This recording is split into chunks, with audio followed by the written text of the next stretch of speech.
인사할까요? 죄송합니다. 한 번만 더 부탁할게요. 1년 한 해 동안 수고 많으셨습니다. 1년 참 수고 많으셨어요. 1년 365일이라는 시간, 하나님이 주신 시간을 여러분들이 최선을 다해서 달려오신 줄 믿습니다.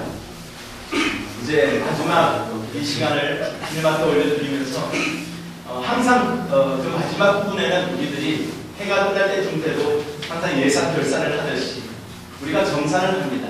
1년 동안 우리가 어떻게 살았나, 우리가 어떤 상황에, 어떤 부분에서 우리가 마음을 쏟았나, 어떤 부분에서 우리가 시간을 많이 썼나, 어떤 부분이 좀 모자랐나, 이것을 우리는 정산이라고 합니다. 영적으로도 우리는 정산을 해야 합니다. 해마다, 순간순간마다, 그리고 언제까지요? 주님이 오실 때까지, 혹은 우리가 주님 앞에 갈 때까지 계속해서 우리의 현 위치를 확인하면서 살아야 합니다. 왜요? 우리의 인생은 믿음의 여정이기 때문입니다. 여러분 운전하고 가시면서 우리가 가보지 않은 곳을 갈 적에 요즘은 GPS가 잘 되어 있습니다. GPS라는 그 단어는 뭐의 약자입니다? Global Positioning System입니다. 우리가 어디에 있는지 현재 우리의 포지션을 가르쳐주는 것이 GPS입니다. 우리는 영적 GPS가 필요해요. 순간순간마다 우리가 어디에 있는가, 하나님이 우리를 위해서 만들어놓은 하나의 궤도가 있다고 한번 가상해 보십시다. 우리가 처음에 태어나서부터 우리의 인생의 마지막 그 순간까지 하나님이 우리가 가기를 원하시는 그 궤도는 벌써 이 말씀을 통해서 우리에게 전달해 주셨습니다. 그 궤도에서 우리는 얼마나 정확하게 가깝게 살고 있는가 하는 우리의 포지션을 확인하는 그런 과정이 매 순간순간마다 필요합니다. 하나님 앞에서 솔직하게. 그리하여서 우리가 멀리 떨어져 있다면 그 궤도로 다시 돌아올 수 있도록 하나님 다시 우리가 앞을 조정합니다. 우리의 핸들을 다시 하나님께로 그 궤도로 가까이 가기를 원합니다. 결단하고 또 우리가 그 궤도로 올바로 가고 있을 때 하나님 지켜주시는 데 감사합니다. 하나님 귀한 은혜와 기쁨의 시간이 있어야 할 줄 믿습니다. 오늘 말씀에 보면 달란트 비유에 대해서 소개하고 있습니다. 우리가 너무나 잘 아는 이야기입니다. 이 달란트 비유는 우리가 잘 유심히 보게 되면 천국 비유입니다. 마지막 날에 있을 비유입니다. 천국 비유라는 것은 천국이 어떠한 것인지를 우리가 알기를 원하시는 예수님께서 우리에게 들려주신 말씀이라는 것입니다. 달란트는 그냥 어떤 상황에서 이것이 주어지는지 우리가 모르고서 그냥 있다면 우리가 가지고 있는 재능을 활용해야 된다라고만 생각하고 단순히 그렇게 받아들일 수밖에 없는 상황으로 갈 수밖에 없습니다. 그러나 예수님이 이 비유를 이야기하셨을 때는 바로 마태복음 25장 그 앞구절에 나오는 말씀도 열처녀에 대한 이야기입니다. 그 앞에 나오는 이야기도 다 천국은 이와 같으니, 천국은 이와 같으니, 천국은 이와 같으니 라고 설명하면서 예수님이 그 비유를 말씀하고 계십니다. 여러분, 이 세상에 우리가 발붙이고 살고 있지만 우리는 천국을 생각하면서 살아야 한다는 말씀입니다. 이 세상에서 살고 있지만 하루아침에 우리 코앞에 떨어져 있는 문제를 해결하면서 살고 있지만 우리의 생각은, 우리의 믿음의 마음은 항상 천국을 생각하면서 살아야 한다는 것입니다. 그날이 언제 올지 아무도 알 수 없습니다. 아버지밖에 모른다고 했어요. 그날이 올 때까지 우리는 그 천국에 대한 마음을 가지고 이 세상에서 살아라라는 의미에서 이 말씀을 우리에게 주셨어요. 그런 맥락에서 본다면 이 달란트 비유는 우리에게 주어진 그 달란트를 통하여서 천국에 이르기까지, 주님이 다시 오실 때까지, 그 끝이 있는데 그 끝이 올 때까지 우리는 어떻게 살아야 되는가, 주인이 바라는 그 하나님이 기뻐하시는 삶의 모습은 무엇인지를 이 말씀을 통해서 우리에게 증거해 주고 있습니다. 정산을 하는 이 마당에, 영적인 정산을 하는 마당에 이 말씀은 우리에게 큰 은혜가 될 줄 믿습니다. 이 말씀에 비추어서 우리가 이번 한 해를 어떻게 살아왔는지를 한번 정찰해 보기를 원합니다. 하나님이 기뻐하시는, 주님이 기뻐하시는 우리 믿는 자의 삶은 어떤 삶일까요? 여기서 본문에 보면 주인이 종들을 부릅니다. 3명의 종이 있습니다. 그 3명의 종을 불러서 그 주인이 그들에게 한 종에게는 5달란트, 한 종에게는 2달란트, 한 종에게는 1달란트를 맡깁니다. 그리고는 어떻게 한다고요? 주인이 떠났어요. 그리고는 주인이 다시 돌아올 때까지 그것을 맡겼다고 얘기합니다. 우리에게 맡겨진 것이 있고 주님이 가셨습니다. 이제는 주님이 다시 오시는 그 날에 정산하기 위해서 오시는 날이 있다는 것을 설명하고 있어요. 그 기간 동안 주인이 종들에게 맡긴 것은 5달란트, 2달란트, 1달란트. 각각의 그 재능에 따라서 주인이 판단해서 맡겼어요. 무슨 이야기입니까? 이 말씀을 통해서 우리에게 주시는 것은 바로 그 주인은 바로 우리의 주님이시라는 거예요.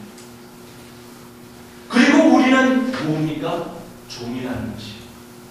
우리는 이 말씀을 통해서도 명확하게 밝혀주고 있는 주님과 우리와의 관계, 바로 하나님과 우리와의 관계, 주인과 종, 우리 자신이 누구인지를 다시 한번 명확하게 우리의 포지션에 대해서 명확하게 알아야 되겠습니다.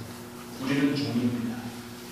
우리는 이 인생을 살면서 주인으로 사는 것이 아니라 종으로 살아야 한다는 것을 우리가 잊지 말아야 합니다.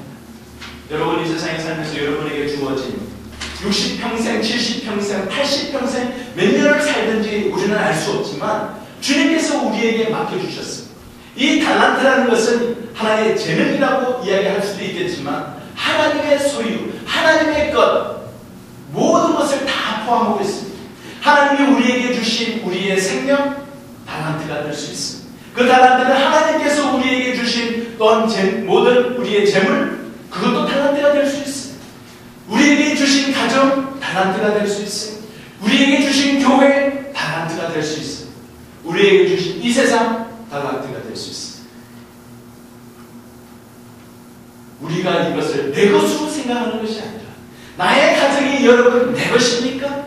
이 교회가 내 것입니까? 내 생명이 내 것입니까? 아니에요.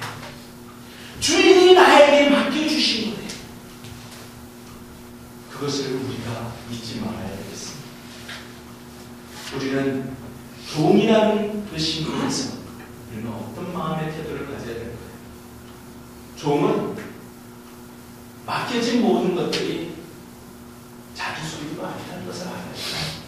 그리고 그 모든 맡겨진 것을 가지고 그것을 가지고 관리하는 것의 목적은 바로 주인의 기쁨이에요. 내 기쁨이 아니에요. 인생은 내 기쁨대로가 아니에요. 나의 가정이, 내 비즈니스가, 우리의 교회가 내 원하는 대로가 아니에요.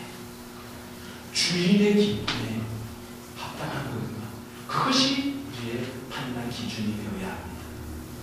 우리가 1년 동안 어떻게 살아오셨습니까? 하나님께서 우리에게 맡겨주신 것, 내 것이 아니라 우리는 이 세상에 빈손으로 왔어요.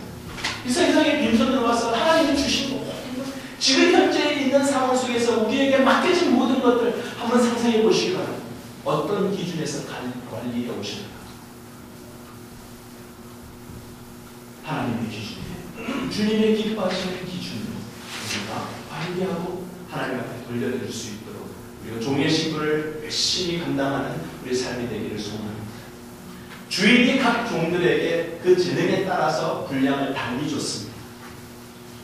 그러나 그것의 분량의 차이는 있겠으나 주인이 기대하는 것은 동일한 것입니다. 무엇을 기대합니까? 충성되이 섬기는 것을 기대합니다. 충성되이 섬깁니다. 여러분, 이 세 종의 그 삶을 통해서 보면 충성되이 섬기는 사람은 5달란트 받은 사람, 2달란트 받은 사람에 대해서는 충성된 종이라고 얘기합니다. 그러나 1달란트 받은 사람에 대해서는 악하고 게으르다라고 책망하십니다. 그 두 부류를 한번 나눠보겠습니다. 비교해 보겠습니다. 충성된 종에 그러면 하나님이 기대하시는 그 충성의 모습은 어떠한 것인가? 이 5달란트와 2달란트는 구별 지을 필요가 없습니다. 둘 다 칭찬받았습니다. 이 두 사람은 자기의 삶을 통해서 주인을 위해서 열심히 부지런히 섬겼습니다. 주인이 그 5달란트, 2달란트를 맡겼을 때 주인은 그냥 맡기기만 했지 어떠한 방법으로 관리하라는 이야기는 하지 않았습니다. 무슨 말인지 아십니까? 이들이 장사꾼입니까? 우리는 주인의 종이로라고만 소개되고 있습니다. 장사꾼이는지는 아무도 알 수 없습니다. 그러나 이들이 선택한 것이 장사였습니다. 하나님이 우리에게 맡겨주신 것을 우리가 관리하는 방법은 우리에게 맡겨주셨어요. 이 5달란트, 2달란트 받은 사람은 장사라는 수단을 통해서 자기의 맡겨진 달란트를 관리하기로 결정을 한 것입니다. 그들은 찾았어요. 어떻게 하면 잘 관리할 수 있을까? 어떻게 하면 주인이 기뻐할 결과를 얻을 수 있을까? 그들은 자기에게 주어진 것을 잘 관리하기 위해서 어떤 방법으로 해야 될 것인가를 이 고민하며 저 고민하며 찾았습니다. 그래야 해서 그들이 찾아낸 결론이 장사였습니다. 여러분, 하나님이 우리에게 맡겨진 것을 잘 관리하는 방법은 하나님이 우리에게 주셨습니다. 우리가 결정을 해서 우리가 그것을 관리를 하되 그것을 끊임없이 찾아서 올바른 하나님이 원하시는 그 방법과 수단을 찾는 일에 저희들 최선을 다해야 됩니다. 그 일에 부지런해야 됩니다. 청소년 시기에 이제는 대학 가기 위해서 고민합니다. 여러분, 얼핏 보면 우리 청소년들의 고등학교 시절의 목적은 대학 가는 것 같아요. 근데 뭔가가 잘못된 것 같지 않아요? 제 자신도 돌이켜보니까, 지금 돌이켜보니까 내가 가는 것을 공부해서 점수, 학력고사 점수 받는 것, 높은 점수 받는 것이 목적이었던 것 같아요. 좋은 대학 가는 것이 목적이었던 것 같아요. 그런데 지금 돌이켜보니까 그것이 올바른 목적이 아니라는 것을 알게 됐어요. 내가 무엇을 할 것인가? 하나님이 나를 통해서, 내 삶을 통해서 원하시는 것이 무엇인가? 그것을 하기 위해서 가장 적합한 학과는 어디일까? 그것을 위해서 우리가 어떤 공부를 해야 될까? 그것이 올바른 방법이었던 것 같아요. 그런데 제 삶을 돌이켜보면 그런 생각은 전혀 하지 않고 무조건 점수만 많이 받으면 좋은 줄 그렇게 생각하고 살았던 겁니다. 그것은 부지런히 어떻게 살아야 될 것에 대해서 고민하지 않은 모습이죠. 대학 가서 이제 앞으로 무엇 할까 고민하면 그때는 한 발 늦는 것이죠. 그렇듯이 우리는 우리의 삶을 통해서 부지런히 하나님이 우리에게 맡겨주신 우리의 인생, 하나님이 우리에게 맡겨주신 가정, 우리에게 맡겨주신 교회, 우리의 모든 공동체, 우리의 비즈니스, 이것을 되도록이면 어떻게 하면 하나님이 기뻐하실까 매일매일 고민하고 부지런히 찾는 우리의 삶이 될 수 있기를 바랍니다. 끝없이 부지런히 찾으셔야 돼요. 그래서 못 찾으면요, 그거는 상관없어요. 하나님이 원하시는 것은 부지런히 찾아서 그것을 통해서 하나님께서 발견하게 해주실 거예요. 그것을 믿고 우리가 섬기면서 부지런히 찾아나가야 되는 것입니다. 그것을 통해서 하나님이 기뻐하십니다. 부지런히 찾아서 그것을 가지고 장사를 해서 남겼습니다. 그런데 게으른 종입니다. 자기는 장사하지 않았어요. 그것을 묻어두었습니다. 여기에서 큰 차이가 있습니다.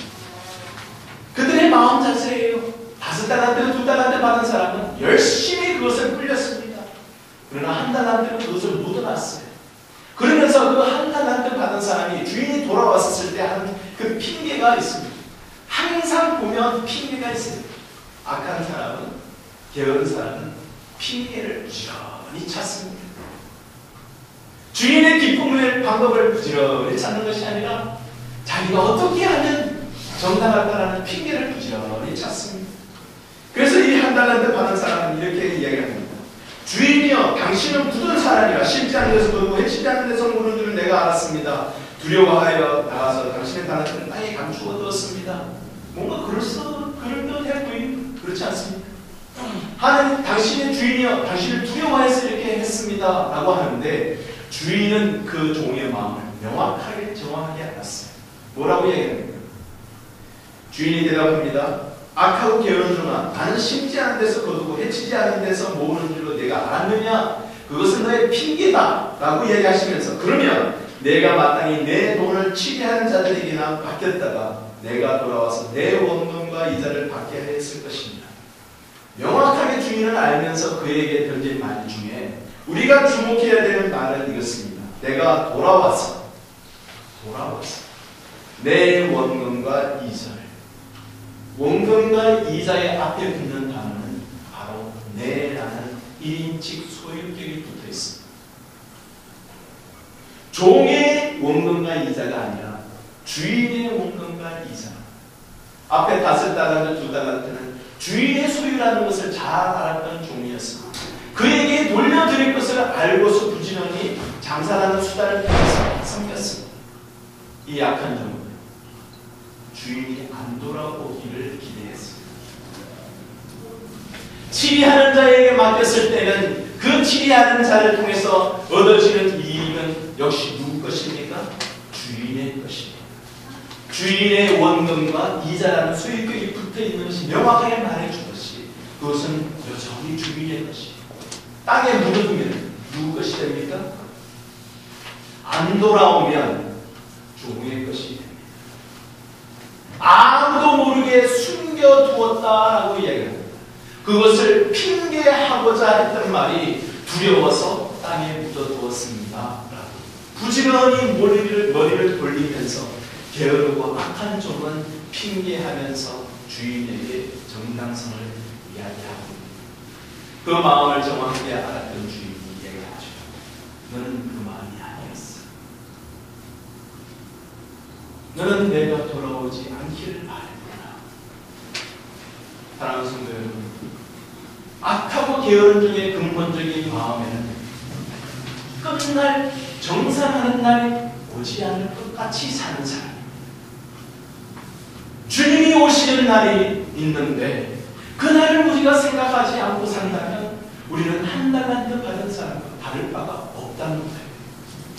우리가 매일매일 하루하루를 살면서 그날이 하나님이 오시는 정산하는 날이라고 생각하며 그날 하루하루를 부지런히 하나님의 주인을 위하여서 섬겨나가는 삶을 사는 것을 하나님이 기대하십니다. 오늘 오시지 않을 거야.